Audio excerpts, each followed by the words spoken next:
Chapter 3. Lodge 341, Vermissa. On the day following the evening which had contained so many exciting events, McMurdo moved his lodgings from old Jacob Shafter's and took up his quarters at the widow McNamara's on the extreme outskirts of the town. Scanlon, his original acquaintance aboard the train, had occasion shortly afterwards to move into Vermissa, and the two lodged together. There was no other boarder, and the hostess was an easy-going old Irishwoman who left them to themselves, so that they had a freedom for speech and action welcome to men who had secrets in common. Shafter had relented to the extent of letting McMurdo come to his meals there when he liked, so that his intercourse with Eddie was by no means broken.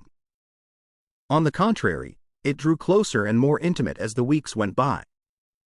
In his bedroom at his new abode, McMurdo felt it safe to take out the coining molds, and under many a pledge of secrecy a number of brothers from the lodge were allowed to come in and see them, each carrying away in his pocket some examples of the false money, so cunningly struck that there was never the slightest difficulty or danger in passing it.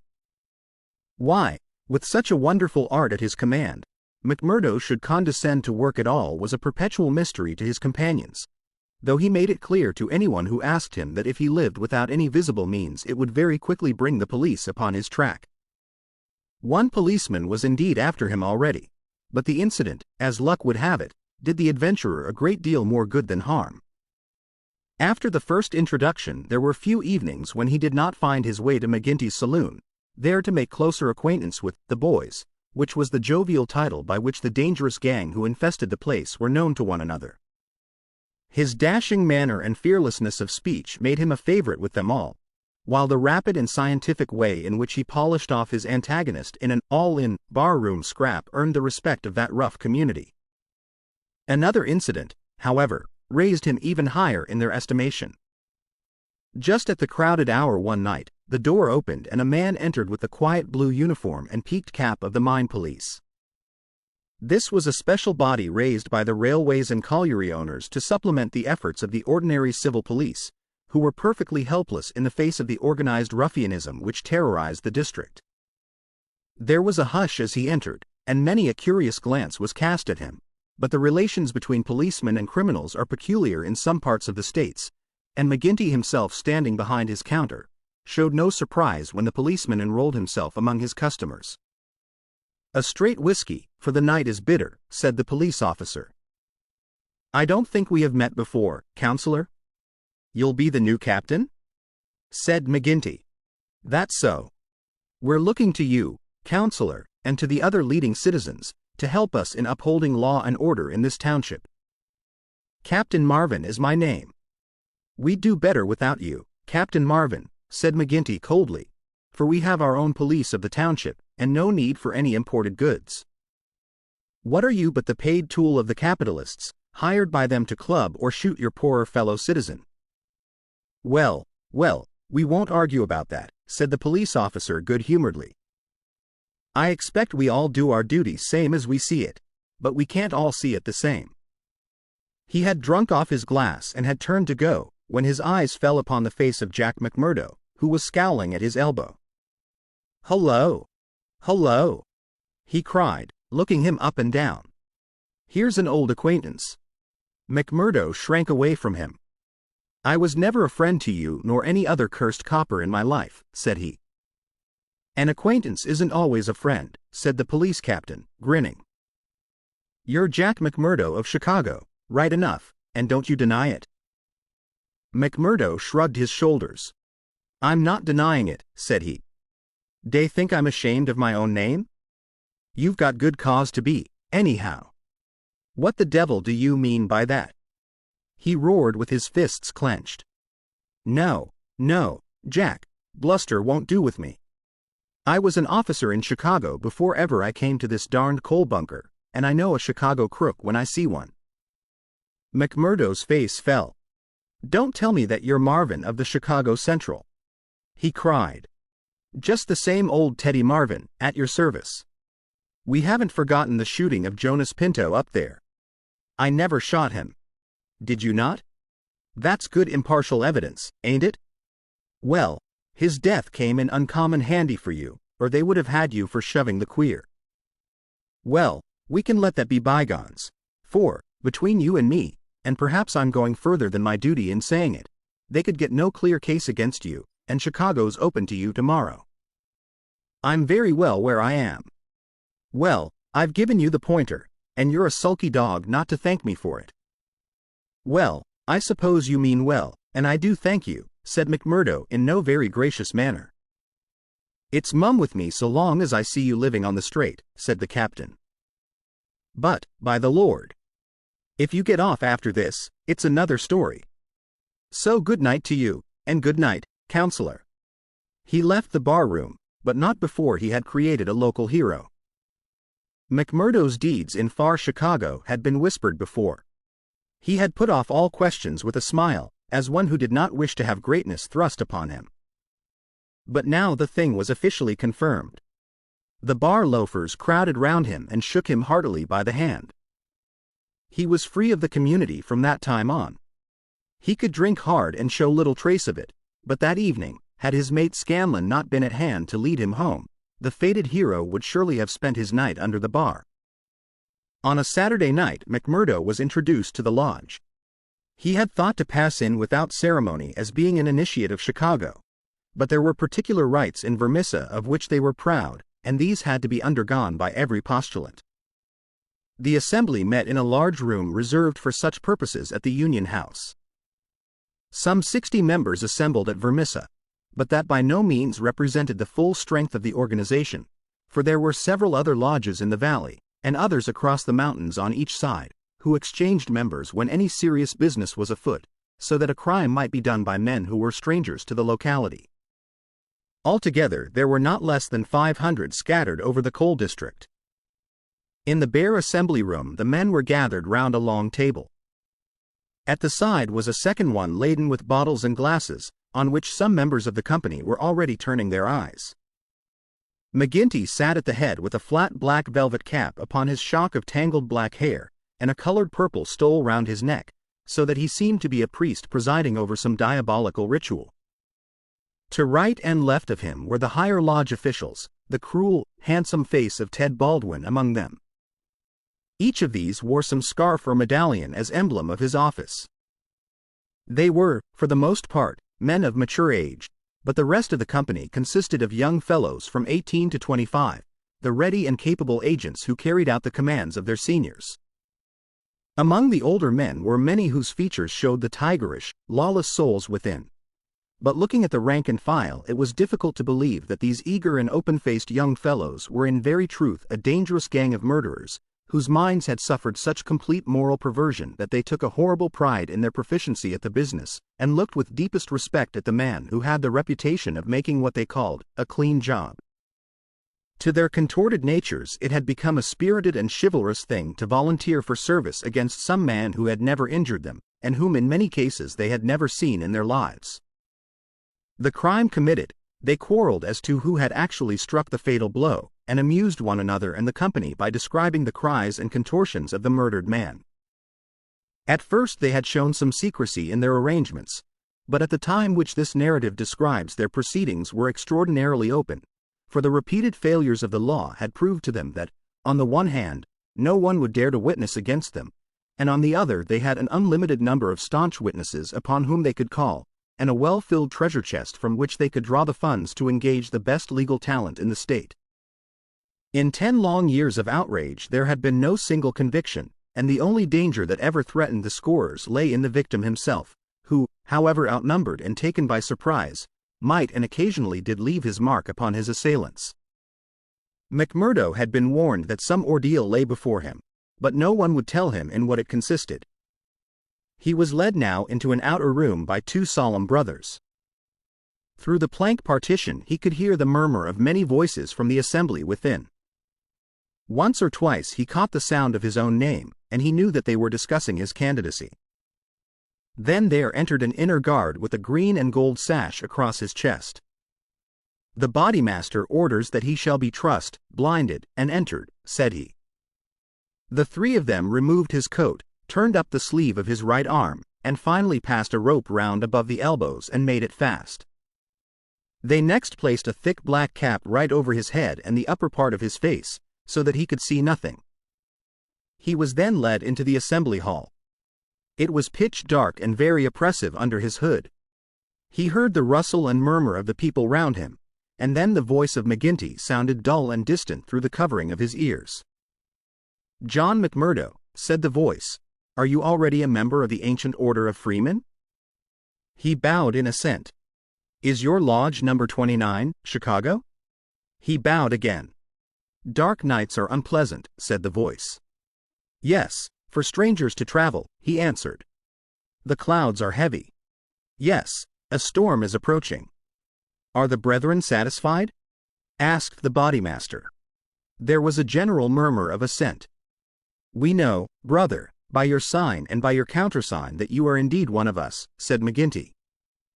"We would have you know, however, that in this county and in other counties of these parts we have certain rights, and also certain duties of our own which call for good men."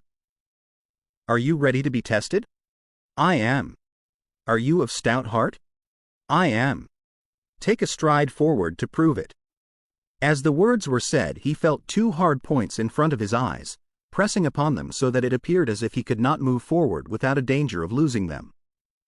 Nonetheless, he nerved himself to step resolutely out, and as he did so the pressure melted away. There was a low murmur of applause. "He is of stout heart," said the voice. "Can you bear pain?" "As well as another," he answered. "Test him." It was all he could do to keep himself from screaming out, for an agonizing pain shot through his forearm. He nearly fainted at the sudden shock of it, but he bit his lip and clenched his hands to hide his agony. "I can take more than that," said he. This time there was loud applause. A finer first appearance had never been made in the lodge. Hands clapped him on the back, and the hood was plucked from his head.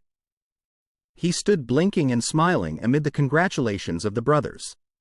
"One last word, Brother McMurdo," said McGinty. "You have already sworn the oath of secrecy and fidelity, and you are aware that the punishment for any breach of it is instant and inevitable death?" "I am," said McMurdo. "And you accept the rule of the bodymaster for the time being under all circumstances?" "I do." "Then in the name of Lodge 341, Vermissa, I welcome you to its privileges and debates. You will put the liquor on the table, Brother Scanlon, and we will drink to our worthy brother." McMurdo's coat had been brought to him, but before putting it on he examined his right arm, which still smarted heavily. There on the flesh of the forearm was a circle with a triangle within it, deep and red, as the branding iron had left it. One or two of his neighbors pulled up their sleeves and showed their own lodge marks. "We've all had it," said one, "but not all as brave as you over it." "Tut! It was nothing," said he, "but it burned and ached all the same." When the drinks which followed the ceremony of initiation had all been disposed of, the business of the lodge proceeded. McMurdo, accustomed only to the prosaic performances of Chicago, listened with open ears and more surprise than he ventured to show to what followed. "The first business on the agenda paper," said McGinty, "is to read the following letter from Division Master Windle of Merton County Lodge 249. He says, 'Dear Sir, there is a job to be done on Andrew Ray of Ray Instermash, coal owners near this place. You will remember that your lodge owes us a return, having had the service of two brethren in the matter of the patrolman last fall. You will send 2 good men. They will be taken charge of by Treasurer Higgins of this lodge, whose address you know. He will show them when to act and where. Yours in freedom, J.W. Windle, DMAOF. Windle has never refused us when we have had occasion to ask for the loan of a man or two, and it is not for us to refuse him.'" McGinty paused and looked round the room with his dull, malevolent eyes. "Who will volunteer for the job?" Several young fellows held up their hands. The bodymaster looked at them with an approving smile. "You'll do, Tiger Cormac. If you handle it as well as you did the last, you won't be wrong." "And you, Wilson?" "I've no pistol," said the volunteer, a mere boy in his teens. "It's your first, is it not? Well, you have to be blooded sometime. It will be a great start for you. As to the pistol, you'll find it waiting for you, or I'm mistaken. If you report yourselves on Monday, it will be time enough. You'll get a great welcome when you return. Any reward this time?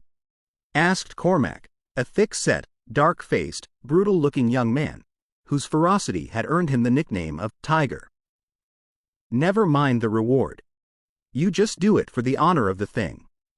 Maybe when it is done there will be a few odd dollars at the bottom of the box. What has the man done? Asked young Wilson. Sure, it's not for the likes of you to ask what the man has done. He has been judged over there. That's no business of ours. All we have to do is to carry it out for them, same as they would for us. Speaking of that, 2 brothers from the Merton Lodge are coming over to us next week to do some business in this quarter. Who are they? Asked someone. Faith, it is wiser not to ask. If you know nothing, you can testify nothing, and no trouble can come of it. But they are men who will make a clean job when they are about it. And time, too, cried Ted Baldwin. Folk are getting out of hand in these parts. It was only last week that 3 of our men were turned off by Foreman Blaker. It's been owing him a long time, and he'll get it full and proper. Get what? McMurdo whispered to his neighbor. The business end of a buckshot cartridge, cried the man with a loud laugh. What think you of our ways, brother? McMurdo's criminal soul seemed to have already absorbed the spirit of the vile association of which he was now a member. I like it well, said he. 'Tis a proper place for a lad of mettle. Several of those who sat around heard his words and applauded them. What's that? Cried the black-maned bodymaster from the end of the table. 'Tis our new brother, sir, who finds our ways to his taste. McMurdo rose to his feet for an instant. I would say, eminent bodymaster, that if a man should be wanted I should take it as an honor to be chosen to help the lodge. There was great applause at this. It was felt that a new sun was pushing its rim above the horizon. To some of the elders it seemed that the progress was a little too rapid. I would move, said the secretary, Haraway, a vulture-faced old graybeard who sat near the chairman, that Brother McMurdo should wait until it is the good pleasure of the lodge to employ him. Sure, that was what I meant. I'm in your hands, said McMurdo. Your time will come, brother, said the chairman. We have marked you down as a willing man, and we believe that you will do good work in these parts. There is a small matter tonight in which you may take a hand if it so please you. I will wait for something that is worthwhile. You can come tonight, anyhow, and it will help you to know what we stand for in this community. I will make the announcement later. Meanwhile, he glanced at his agenda paper. I have 1 or 2 more points to bring before the meeting. First of all, I will ask the treasurer as to our bank balance. There is the pension to Jim Carnaway's widow. He was struck down doing the work of the lodge, and it is for us to see that she is not the loser. Jim was shot last month when they tried to kill Chester Wilcox of Marley Creek, McMurdo's neighbor informed him. The funds are good at the moment, said the treasurer, with the bank book in front of him. The firms have been generous of late. Max Linder and Company paid $500 to be left alone. Walker Brothers sent in $100, but I took it on myself to return it and ask for $5. If I do not hear by Wednesday, their winding gear may get out of order. We had to burn their breaker last year before they became reasonable. Then the West Section Coaling Company has paid its annual contribution. We have enough on hand to meet any obligations. What about Archie Swindon? Asked a brother. He has sold out and left the district. The old devil left a note for us to say that he had rather be a free crossing sweeper in New York than a large mine owner under the power of a ring of blackmailers. By gar! It was as well that he made a break for it before the note reached us. I guess he won't show his face in this valley again. An elderly, clean-shaved man with a kindly face and a good brow rose from the end of the table which faced the chairman. Mr. Treasurer, he asked, may I ask who has bought the property of this man that we have driven out of the district? Yes, Brother Morris. It has been bought by the State and Merton County Railroad Company. And who bought the mines of Todman and of Lee that came into the market in the same way last year? The same company, Brother Morris.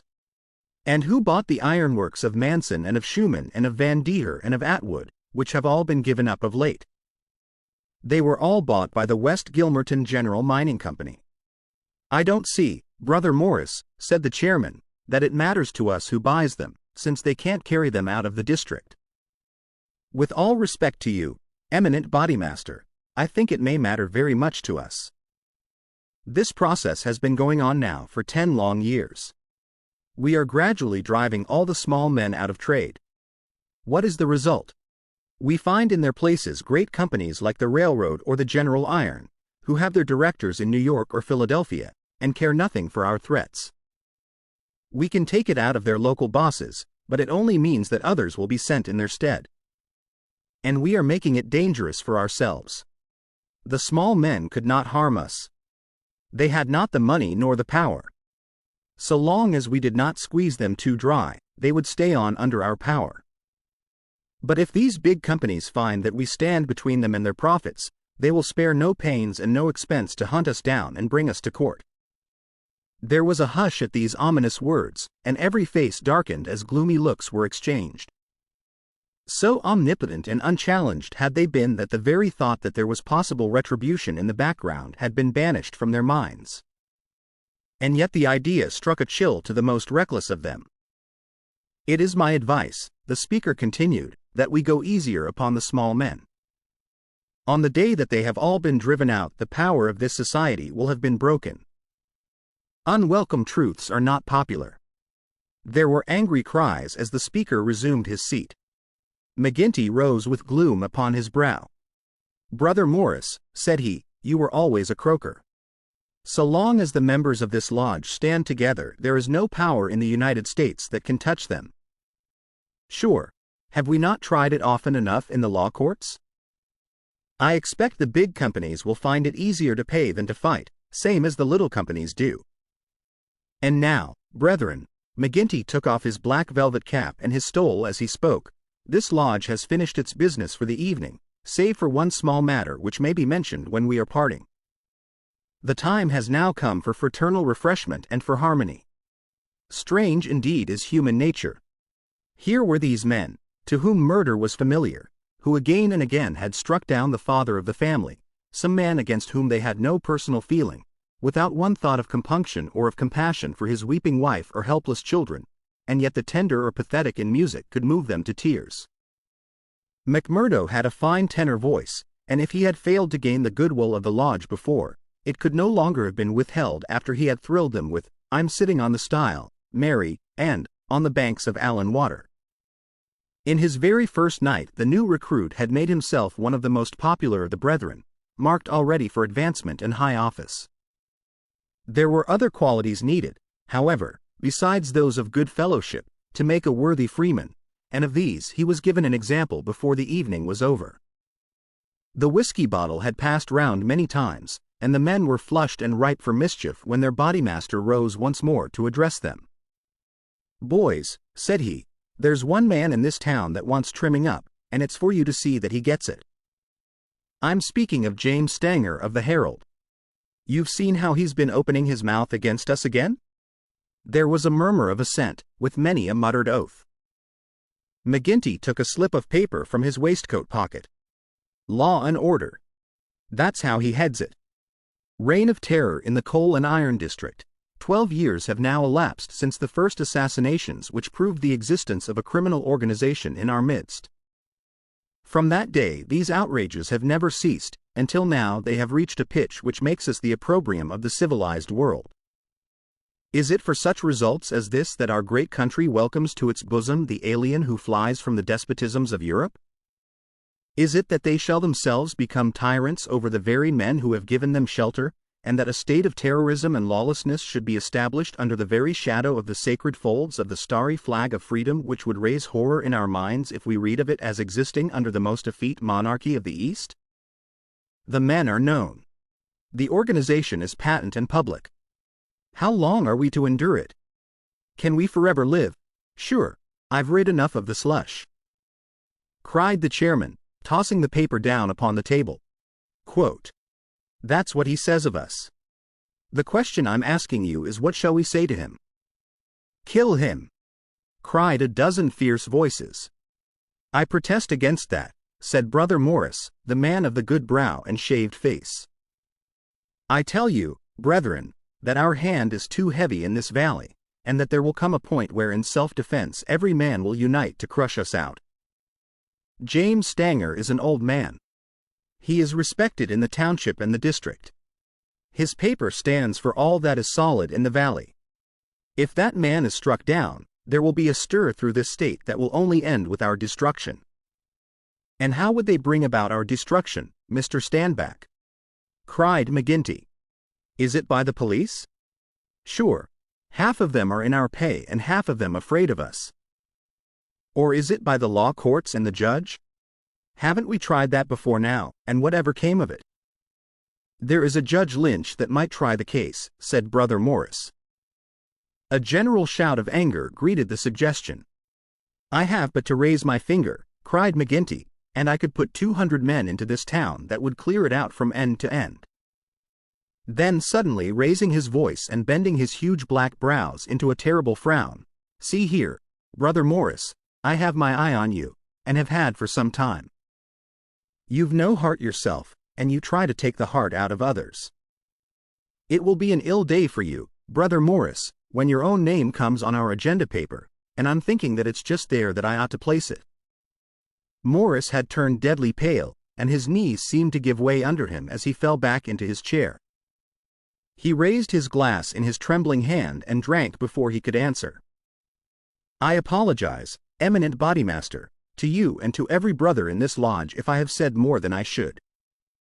I am a faithful member, you all know that, and it is my fear lest evil come to the lodge which makes me speak in anxious words. But I have greater trust in your judgment than in my own, eminent bodymaster, and I promise you that I will not offend again." The bodymaster's scowl relaxed as he listened to the humble words. "Very good, Brother Morris. It's myself that would be sorry if it were needful to give you a lesson.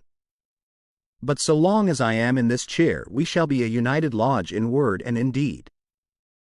And now, boys," he continued, looking round at the company, "I'll say this much, that if Stanger got his full deserts there would be more trouble than we need ask for. These editors hang together, and every journal in the state would be crying out for police and troops. But I guess you can give him a pretty severe warning. Will you fix it, Brother Baldwin?" "Sure," said the young man eagerly. "How many will you take?" "Half a dozen, and 2 to guard the door. You'll come, Gower, and you, Mansell, and you, Scanlon, and the 2 Willoughbys." "I promised the new brother he should go," said the chairman. Ted Baldwin looked at McMurdo with eyes which showed that he had not forgotten nor forgiven. "Well, he can come if he wants," he said in a surly voice. "That's enough. The sooner we get to work the better." The company broke up with shouts and yells and snatches of drunken song. The bar was still crowded with revelers, and many of the brethren remained there. The little band who had been told off for duty passed out into the street, proceeding in 2s and 3s along the sidewalk so as not to provoke attention.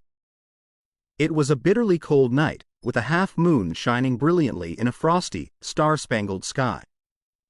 The men stopped and gathered in a yard which faced a high building. The words, Vermissa Herald, were printed in gold lettering between the brightly lit windows. From within came the clanking of the printing press. "Here, you," said Baldwin to McMurdo, "you can stand below at the door and see that the road is kept open for us. Arthur Willoughby can stay with you. You others come with me. Have no fears, boys, for we have a dozen witnesses that we are in the Union Bar at this very moment." It was nearly midnight, and the street was deserted save for 1 or 2 revelers upon their way home. The party crossed the road, and, pushing open the door of the newspaper office, Baldwin and his men rushed in and up the stair which faced them. McMurdo and another remained below. From the room above came a shout, a cry for help, and then the sound of trampling feet and of falling chairs. An instant later a gray-haired man rushed out on the landing. He was seized before he could get farther, and his spectacles came tinkling down to McMurdo's feet. There was a thud and a groan. He was on his face, and half a dozen sticks were clattering together as they fell upon him. He writhed, and his long, thin limbs quivered under the blows. The others ceased at last, but Baldwin, his cruel face set in an infernal smile, was hacking at the man's head, which he vainly endeavored to defend with his arms. His white hair was dabbled with patches of blood. Baldwin was still stooping over his victim, putting in a short, vicious blow whenever he could see a part exposed, when McMurdo dashed up the stair and pushed him back. "You'll kill the man," said he. "Drop it." Baldwin looked at him in amazement. "Curse you!" he cried. "Who are you to interfere, you that are new to the lodge? Stand back." He raised his stick, but McMurdo had whipped his pistol out of his hip pocket. "Stand back yourself," he cried. "I'll blow your face in if you lay a hand on me." As to the lodge, wasn't it the order of the bodymaster that the man was not to be killed, and what are you doing but killing him? "It's truth he says," remarked one of the men. "By gar! You'd best hurry yourselves," cried the man below. "The windows are all lighting up, and you'll have the whole town here inside of 5 minutes." There was indeed the sound of shouting in the street, and a little group of compositors and pressmen was forming in the hall below and nerving itself to action. Leaving the limp and motionless body of the editor at the head of the stair, the criminals rushed down and made their way swiftly along the street. Having reached the Union House, some of them mixed with the crowd in McGinty's saloon, whispering across the bar to the boss that the job had been well carried through. Others, and among them McMurdo, broke away into side streets, and so by devious paths to their own homes.